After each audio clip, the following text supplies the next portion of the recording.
Hey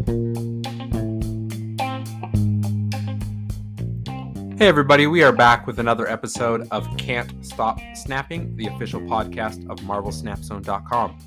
As always, we like to say a few words before we jump into the podcast conversation. And I just want to say thank you so much for listening. This is most likely our last episode of 2022. We're going to take a little break for the holidays and we will be back in early January. Only thing that would change that if there's some kind of crazy announcement or patch that happens in the next week between the holidays, which I doubt. But if that is the case, you will hear back from us. And if not, tune in to hear us back on the podcast in January. But I just wanted to give a great shout out and thank you to all the listeners. We've had thousands of listeners over the last 7 months. This is our 45th episode. When I started this, I didn't think we would get this big, this fast. And I just really appreciate everyone taking the time to support and leave comments and leave feedback and enjoy the podcast. I will ask, if you haven't done this yet, if you are listening to the podcast on something like Apple Podcasts or Spotify, make sure that you subscribe to the podcast, follow the podcast, as well as please leave a recommendation or a rating so that other people can find the podcast more easily. If you are listening to the podcast on YouTube, make sure you are subscribed to the Marvel Snap Zone YouTube account and that you are liking and commenting on the videos just to help with reach so that thousands more of people can find these podcast episodes in the new year and can enjoy them as much as you do. Again, thank you so much for listening. Today we have a great conversation about the newest cards and the new location in Marvel Snap, as well as we talk about deck archetypes. We do ask for some of your feedback on some of these questions, and we want to know your thoughts as some of these conversations and ideas are developing. So make sure you go message us on Twitter at can't_stop_snap, or you find your way into the Marvel Snap Zone Discord. And we have some channels in there that are dedicated to the podcast. You can let us know your thoughts and responses to those questions there in the Marvel Snap Zone Discord. Without further ado, let's jump into today's episode. Hey everybody, we are back with another episode of Can't Stop Snapping, the official podcast of MarvelSnapZone.com. Today we have a great and interesting conversation for you. We're going to break down new locations, some new cards, as well as have an interesting conversation about archetypes. I am joined by our returning guest, Den. Den, thank you for being here. My pleasure. I'm always having fun being here. Yeah, glad to have you on. I know the people loved having you on the last couple times, so we are glad to have you back finally. So, first things first, we want to dive into kind of our segment where we break down the newest location this week and the newest cards, actually plural this week. We have two because of the Christmas and New Year's holidays. So let's start off with a quick conversation about the newest location this week, Den. The new location this week is Vormir. Vormir is a location that says, the first card you play here is destroyed. Pretty straightforward. Essentially, if you play more than one card on a turn, or more than one card at this location in a turn, only the first one you play here will be destroyed. Oh, actually, no, I'm reading this wrong. I'm reading this kind of similar to the location next to it. It's just the first card you play here, period, not based on turn. Is that how you interpret it? I think, but I'm not sure. Yeah, it's not written every turn. So I guess it's just the first time you play on Vormir, it's Death Domain, and then it's nothing. Yeah, that's interesting. So it's kind of like a weaker Death Domain, depending on how you look at it. I mean, sometimes it's good. Maybe you only want to destroy one card there, but yeah, you can't. My brain instantly went to kind of a Death style deck, or more importantly, a Death or a Deadpool deck, right? I thought you were just gonna be able to kind of like Death's Domain, put Deadpool here, destroy it every turn, but then you could also put other cards here after Deadpool and have them not be destroyed, which I guess you're going to be able to do. It's just you're only going to be able to destroy them once. So what kind of synergies do you see with this location? Do you think there's any cards or types of decks people are going to play more on this location? It's tricky, to be honest, because it's really difficult to assess like the first card. So there are cards that just want to be like one-time destroys, like can think of Bucky Barnes, so that kind of cards where you just would destroy it and it's just 2 mana 6, and like during the time Vormir is is the feature. Maybe it's just a better lizard. Just pay 2, get a 6 power, have priority because of it. That's the kind of card I would immediately think about. Are there cards that have like a summoning ability, but the one summoning is worse than the one you summon, so you would want to kill the first one but keep the second one? Maybe like cards like, I don't know, Mr. Sinister or Brood, because you actually, in Patriot decks, you actually want what they summon, but they don't get affected by Patriot because the first body has an ability. Correct. So they don't get that boost. Hood is an obvious one, right? Hood just goes into the Baki Barnes category, definitely. Yep. So you play Hood down. Yeah, this is a trickier one. I mean, obviously Lamentis was very clear kind of how people were going to approach that.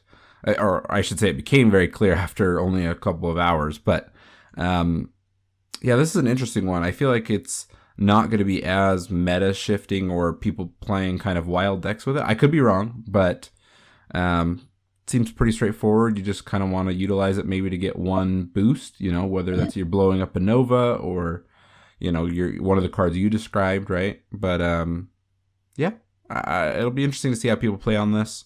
But I don't think it'll shake up things too much, which is interesting. Yeah, and I think it's a kind of a good thing because these locations stay for like 48 hours. I feel like people are still a little bit like shocked by what happened in Lamentis 1. So maybe it's a good thing to actually have like not like dull locations because you can still do a lot of things with this, but like a little bit more like kind of a quiet one where it's going to impact games, but it's not game defining where you have to abuse it. Otherwise, you're just not going to win games. Yep. Yeah, that's very true. I mean, I think I like the idea of like a location where you get to like change the types of decks you're playing. I like that. I think that's fun. It's fun to see what people come up with. But Lamentis kind of took it to the extreme, right? Where you had to play certain decks or you couldn't win, and then 48 hours all of a sudden feels like it's a month long, right?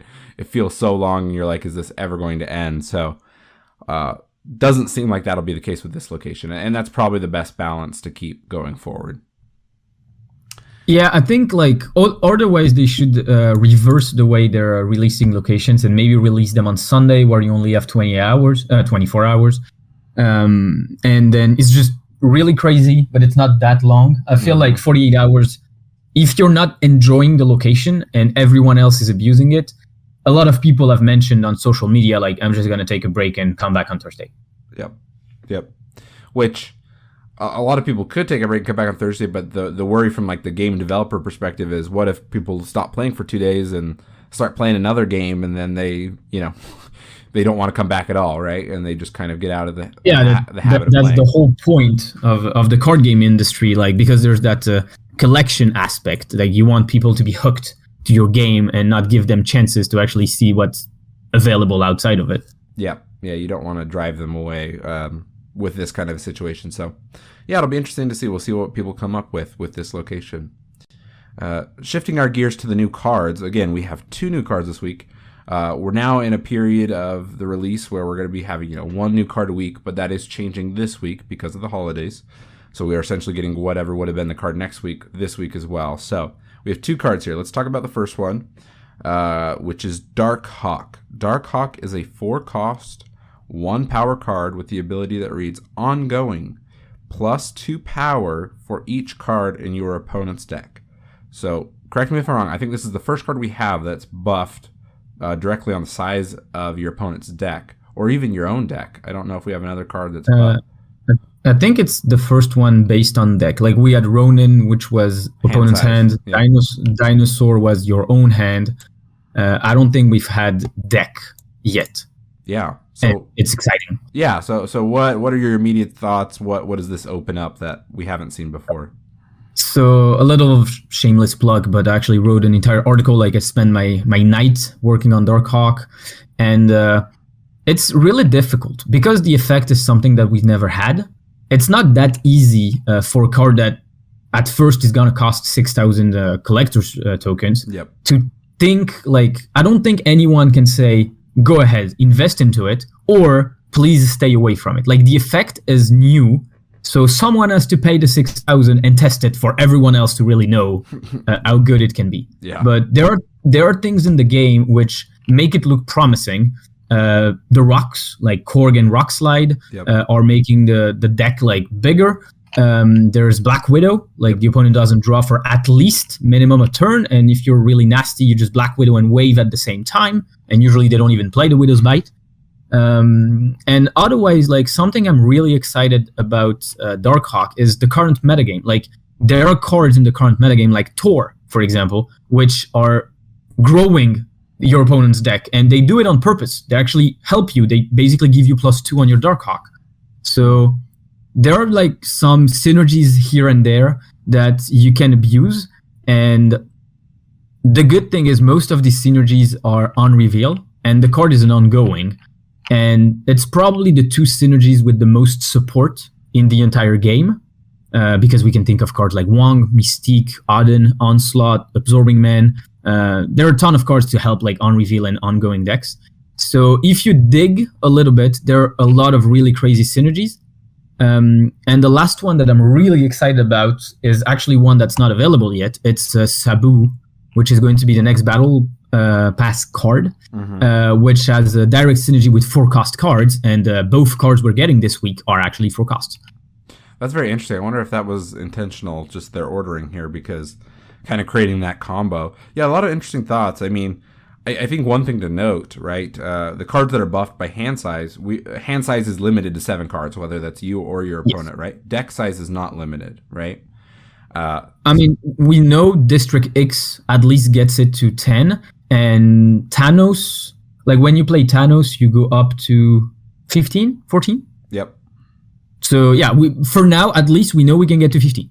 Yep. Minimum. That's true. That's true. They may introduce 20 is the max or something like that, or 15 is the max. But as of right now, we haven't been told there is one. So I think that's interesting, right? So maybe this one has a little bit more versatility down the road, especially as there may be more cards that are added to the game that synergizes over time. And if that's the case, Darkhawk only gets stronger. But like you said, I mean, playing a Rock Slide and then the next turn playing an Absorbing Man, all of a sudden you're throwing 4 cards into your opponent's deck. That's 8 power to Darkhawk, right? And also, like, it's not just growing Darkhawk. I mean, your opponent drawing rocks. Yes. It is a pain. Like that's the big thing about the card is it's difficult to assess. But if you just push a little bit, there's a lot of it's kind of a cascade effect. Like you're like, oh, I'm growing Darkhawk, but I'm also disrupting my opponent, and they're drawing bad cards and stuff, and it kind of adds up. Yeah. So it kind of makes deck disruption more than like hand disruption kind of more of a play style, potentially more and more down the road as more people unlock this card and play with it, right? Yeah, like finally that kind of style, because I mean Rockslide, I've been researching for a tier list for months and I haven't seen Rockslide ever. sorry for the card. But these synergies like have existed, but the big problem was you're disrupting your opponent, but you're not really winning. You're just being annoying. Now we finally has a card that is saying, hey, here are the points. Yep. So it could kind of accomplish both things, which is great. Well, yeah, so great conversation. Interesting card for sure. I'm excited to see, like you say, I think I'm going to be tuning in to some streams today, tomorrow, over the next couple of days to see who unlocks Darkhawk and how their games go with him, right? Yeah, it's really that. Like, I really hope, like, I don't know if it's possible. I don't think it will exist, but like the day of the release, maybe they add like 1-2%. To actually get the card in the loot crates, the collector's caches, just so we make it that, I don't know, maybe like 15-20 people open the card without paying for it, and it might create a little buzz on the community, and we actually have a shot at looking at it, because I feel like a lot of people, they're not gonna purchase the brand new cards when they have to pay 6,000 tokens. And rather, they're going to go after the cards that they have information about, that they know are working, because it's really scary. I mean, it's like 3 weeks, a month worth of savings. Like, that's a lot. Yep. No, that's a very good point. I mean, I feel similarly, right? Like, when Null came out, I was thinking, okay, do I want to go for this one? I'm kind of targeting this other one. I have this other one pinned right now I'm saving up for. And I went and watched other people play with it, right? And that's kind of how I just determined what I wanted to do. And so that's kind of the reality we're in right now, right? That's kind of how people are handling the situation and handling the new economy with collector's tokens. So.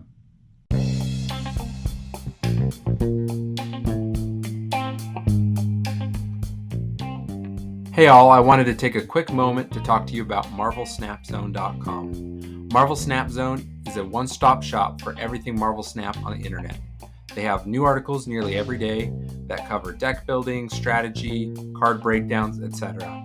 They have a great collection tracker tool and a deck list builder that works off of that collection tracker so that you can know what decks you can build with your current card collection. They have guides and deck lists for all level of players and all collection level of players. Make sure to go to MarvelSnapZone.com and check it out now.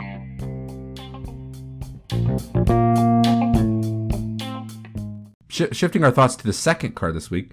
Interesting, we get to Sentry. Like you said, is another 4-cost card. It is an 8-power card, so similar stat line to Crossbones and some of the other 4-cost cards that can get up to that power. It reads, cannot be played at the right location on reveal at a -8 power void to the right location. This is an interesting one. What are your initial thoughts here? I had a lot of faces about Sentry. I was like, oh my god, so many combos. And then I was like, but when we don't combo, we basically abandon right. And then I was kind of in the middle of both. And similarly to Darkhawk, there are some obvious support cards. Like Viper is absolutely insane. If you give it's Hobgoblin, basically you give a -8 to your opponent. Carnage, basically anything that destroys except for Venom can benefit from it. There are ways to think about it, but -8 is such a huge number that every time you're summoning Sentry and you actually don't get the cards to punish the opponent with the Void, and you actually only have 2 turns to do so because Sentry comes on turn 4, you're just am I just abandoning a location when I play this card? And this is such a scary thought. Yeah, it's very interesting. I'm trying to find right now as we're talking, what cost is the Void? Is it a 4-cost card? Yes, it's literally a reverse Sentry. 4 cost -8. Okay. Which obviously, I don't think they would have been crazy enough to make it a 1-cost, right? Because then it's all of a sudden you can just Killmonger. Yeah, you just Killmonger it and never talk about it anymore. Yeah, so that makes a lot of sense. They're making sure you have to play something like Viper, or you have to Carnage it, or you have to do one of several things, right, to deal with it. Interesting card for sure. I'm curious, it has a similar stat line to Crossbones, right? It has the exact same stat line. But I wonder what are your thoughts? Which would be kind of the more versatile card? Because Crossbones doesn't have that much of a downside other than you have to play it at a location that you're winning, which in a lot of cases is very doable. Yeah, the thing is, I'm going to give the edge to Sentry just because Crossbones already is in the game and nobody uses it. So I guess that's very fair. my doubt tells me just pick Sentry just in case. Because unfortunately for Crossbone, yeah, he had time. He has been in the game forever, I think. He wasn't added or anything. He's been here from the start. And he can forever lost to cards like Jessica Jones and other stuff. So I guess I have to pick Sentry just because of that.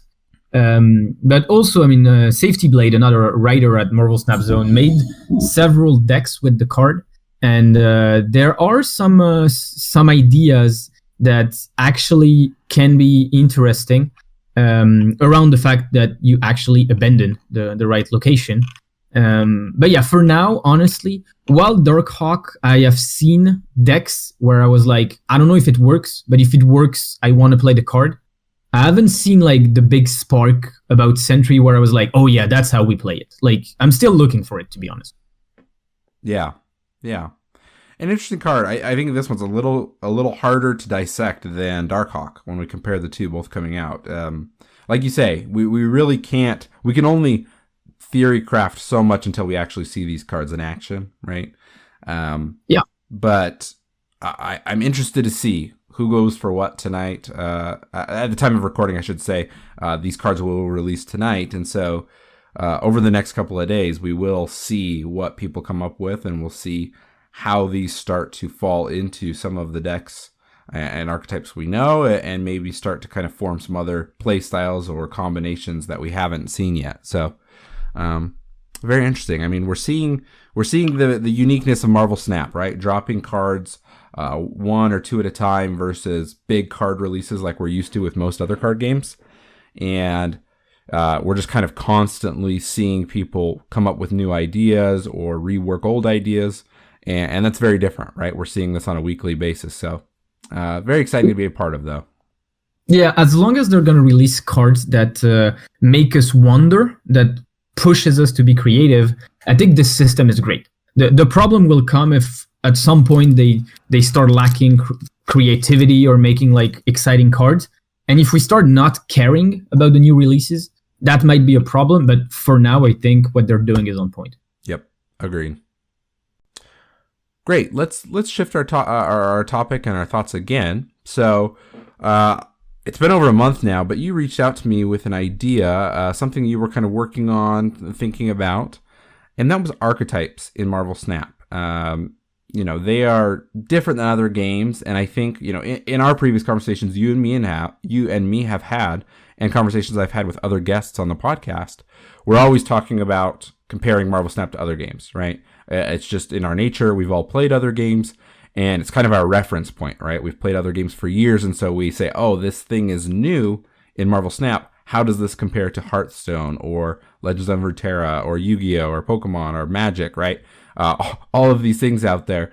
And sometimes when things are drastically different, it's a little hard for us to kind of grasp them at first or to compare them to something. So archetypes was kind of one of those topics, right? Because everybody wants to say, oh, well, a lot of the card games have similar styles and have similar archetypes, and so it's very easy to talk about those to somebody.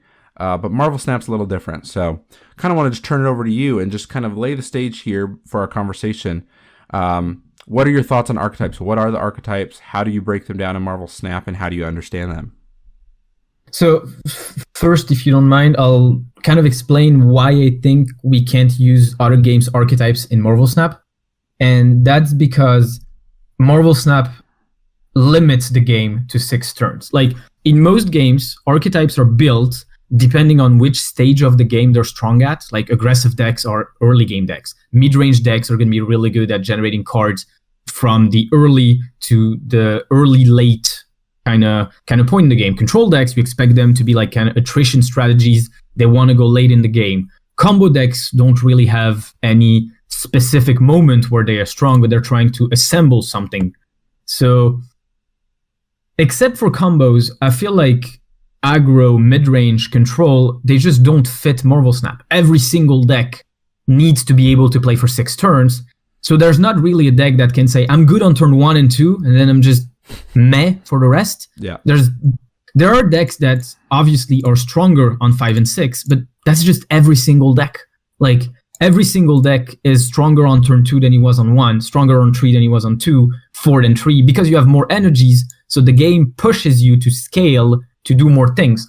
So I think the way we view archetypes just doesn't work. And actually, I don't think there is an archetype terminology in Marvel Snap. Like the way we call decks, we either call them by cards or we call them by synergies. Like we call it Wong on reveal. We call it Death Wave. We call it Sarah Miracle. We call it Mr. Negative or Negative Surfer. Like there aren't words to say like this deck is good at this.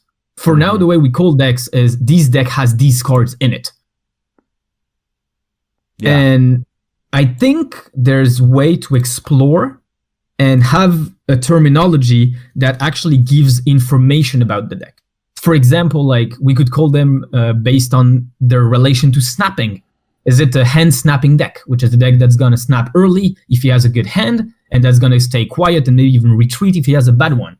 Is it a counter deck, which is a deck that's going to snap based on his opponent, and if you manage to see a counter, I don't know, like you have a Shang-Chi, you have an Enchantress, you have a Cosmo, and you anticipate the card to be extremely good against your opponent, you're going to snap. Like, I think these kind of things would give much more information as to what the deck is trying to accomplish and make it much easier to teach, to give information about decks rather than the way we're doing right now.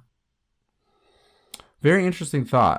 That makes a lot of sense, what you're saying. And I think one of the greatest challenges I face, I face it repeatedly on and off, and other players face, is when to snap and how to play your deck from a kind of an escalation, bluffing, betting perspective, right? With the snap mechanic. It's challenging, right? Because somebody may be playing a deck quote unquote right, in the right way that somebody tells them, other than the fact they're not snapping correctly, right? So they may, or not snapping at all because they're scared. Exactly. So they may be playing cards in a way that will allow them to win based on what their opponent's doing, but they're going to either walk away with 1 cube or 2 cubes, right? And I think that's one of the biggest challenges for people climbing in ranked, right? It's been a challenge for me, right? I think I go through phases where I play a little more aggressively, and I really get, I focus down and I try to intentionally snap. Sometimes when I'm playing just on a commute, or kind of I'm only half paying attention to when I'm playing, I'm doing something else, right? And maybe I'm multitasking. My snapping is horrible, right? Because I'm not wholly focused. But when I'm very focused on what I'm playing and how the game is going, my snapping gets better. So I think that's another thing, kind of the focus and understanding what is happening will allow you to be better at that. So very interesting thought. So you kind of like you said, you think that if we were to kind of shift our mentality and talk about decks in this way, it could be really an education piece, right? And help people to understand how to play better. Yeah, because like the way we're doing it now, we're talking about key cards. But like, let's say I'm talking to you about Negative Surfer. Yeah, there's Mr. Negative, there's Silver Surfer in the name. All right, I got the fact that they're the important cards. What do I do with it now? Like, how do I know I'm supposed to snap if I have both in hand? How do I know I'm supposed to play Silver Surfer on 6? How do I know Mr. Negative is the real key card in the deck and Silver Surfer comes in second? Like, all these informations aren't in the name. Well, like, I'm just gonna say, like, where am I in my thinking process around this? But if we said like Negative Surfer is a hand snap deck, hand snap, like, you understand that it's a deck that's gonna snap based on his hand. I look at my turn 1, turn 2, I see Silver Surfer, Mr. Negative, and Psylocke in the hand. I'm like, yeah, I'm snapping this. I don't care who you are. I don't care what's in front of me. I'm gonna win this game because my hand is golden. Yep, that's exactly what you need.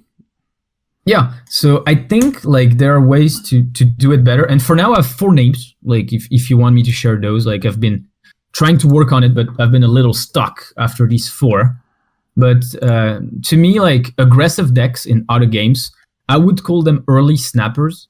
So basically, it's a deck that is trying to unbalance the game earlier in the match. So probably seizing priority, developing cards that are either worth a lot of points or set up for a lot of points. And so you tend to want to snap between turn 1 and turn 3, especially against decks that are going to leave you priority and they're going to try to counter you. They're going to see all that pressure come.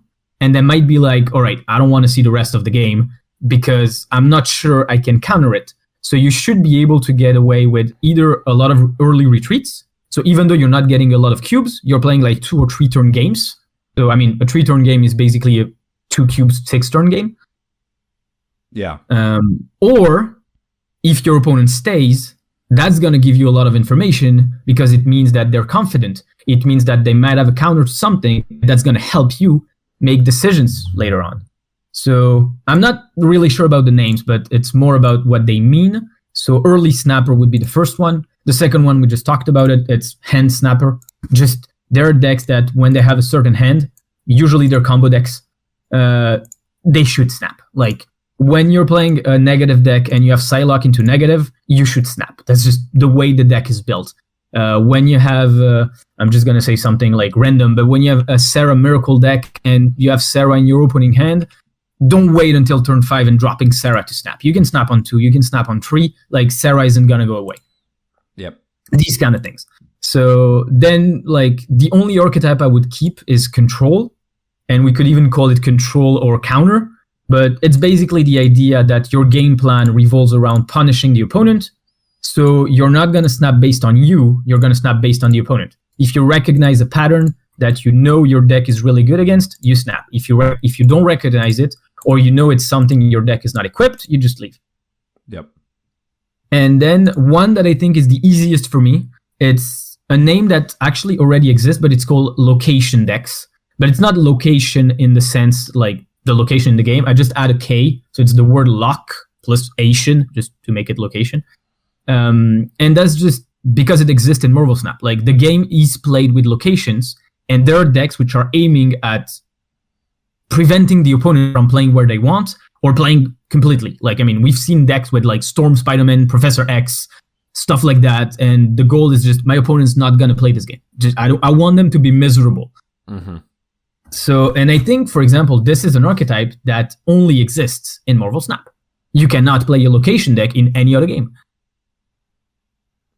Yeah, this is very interesting. I think that's a very good organization structure because essentially, you know, everything you just said, like, I've played and I've learned pieces, but it's hard to put it into words, right? Because as you've said, you know, how do we denote decks and their playstyles? It's by 1 to 2 cards in the title, right? We usually say, okay, yeah, this is the combo, or these are the cards you're playing together. And like, for example, like this week's tier list was a great example of it. Like, I had a ton of people come and ask me, why isn't the Leech Leader deck in the tier list? It's in there. Like, literally, it's in there. It's just that Leech is a tech card that was added to another deck. Leech does not make or break the deck. Leech makes or break some decks in the current metagame because it counters them. And if we had a terminology for that archetype, which I call like priority archetypes, which are just decks that are aiming at taking the priority and abusing it because they have cards with arrow, leader, and cards that are just much better when you have priority, like, I don't think that question would have existed. People would have been like, oh yeah, that's the priority deck. And in the priority deck, currently, Leech is a really good card. But by calling the deck Leech Leader, every time someone isn't seeing Leech plus Leader in the deck, they're immediately, that's not the same deck. Even if the 11 other cards are the same. Yeah. Very, very helpful. I guess is what I can say as we're having this conversation. My brain is churning, you know, at 1,000 miles a second, thinking of, okay, what decks do I like to play? Which one of these kind of archetypes or thought patterns does that fall into? And it's helping me, you know, kind of recognize and put into words some of my pitfalls with certain of these decks. I think I'm better at snapping and playing with certain styles of decks because I'm kind of thinking through without having put words on it yet until now, as you are, of how to do these things, right? As I'm playing kind of a deck that's throwing off my opponent, right? Kind of with more tech cards and stuff like that, right? Like, I snap when I see, oh, they laid down the perfect thing that I can counter, right? I'm going to snap, right? And they may stay in, they may leave, but my hope is they stay in, right? Because they're thinking they have the upper hand, but what they don't know is I have the perfect 2 counter cards to what they're doing, right? So sometimes I feel like I'm a lot better at snapping in that style of a deck, right? What you would call, you know, control. But sometimes when it's the hand combo, the hand snap deck, right? I personally think I get a little more scared of snapping, right? I know I should, but I think I feel a little more intimidated. And sometimes I wait too long, right? I wait till, 4, 5, 6 to snap. But then, of course, my opponent's just going to leave at that point, right? Because it's maybe more obvious to them what I'm doing, and they know that they can't beat it, etc. And so, okay, I got 1 cube. I could have had 2 probably if I didn't snap, right? So I think these kinds of ideas can be very helpful for players who want to kind of improve, play better on the ladder, climb faster, in organizing decks into kind of these strategies or these archetypes. I mean, we could use many descriptive words here. I think it can be very helpful for learning the ins and outs of the game and the snapping mechanic. Yeah. Awesome. Well, thank you for sharing that. Very appreciated. And I obviously wanted you to talk about it because I thought it'd be interesting for listeners. But it was very interesting for me as well, because I think this is basically all I'm going to think about for the rest of the day while I'm at work. And honestly, like, I've been stuck on the question for like a month. So if anyone has ideas, wants to contribute, has terminologies that they think would make sense, I am like welcoming any sort of idea. Awesome. Yeah. You heard Den. So if you have ideas, make sure to reach out to Den on Twitter. Make sure to, or you can tag the podcast at can't_stop_snap, and you can let us know your thoughts. This is something to help the community, and we want to kind of see what people think about it and how they maybe would approach it slightly differently, or they would add or build to it. And these are things that could evolve over time, obviously, as we get more and more cards added to Marvel Snap. Den, before we go, as always, we do for our guests, I just want to give you a second, just tell people where they can find you online, where they can best support you, and where they can find the content that you're putting out. So most of the things I do on Marvel Snap are either on Marvel Snap Zone as wrote pieces. Written yep. Is the correct word. I'm sorry. Written pieces. Or for French people, I actually have a YouTube channel where I play 1 or 2 games every morning with my coffee. So it's just like a random dude that's just playing a game and just like commenting about it. But I speak French, so I usually don't advertise it about it so much. Otherwise, my main activity is on Twitter at den_CCG. Like I usually check that daily, especially when articles are coming out, in case people would have questions or comments. So I guess this is the easiest way to find me. Awesome. Thank you, Den, and thanks again for being on. Pleasure. It was a great talk. Awesome. Listeners, as we shouted out in the intro before the conversation, make sure to go check out the articles on marvelsnapzone.com. Not only are some of them written by Den, who we have here on the podcast today, but they're just very helpful in, covering more in depth some of the topics we talk about on the podcast, that people are talking about on social media. So make sure to go check those out, especially the articles about Darkhawk and Sentry. There's going to be, theory crafting, deck ideas, breakdowns of the cards, etc.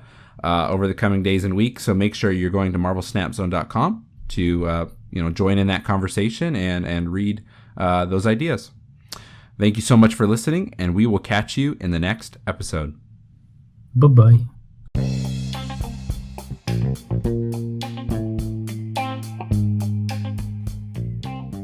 Can't Stop Snapping is a podcast written, recorded, produced, and hosted by Michael Thurman.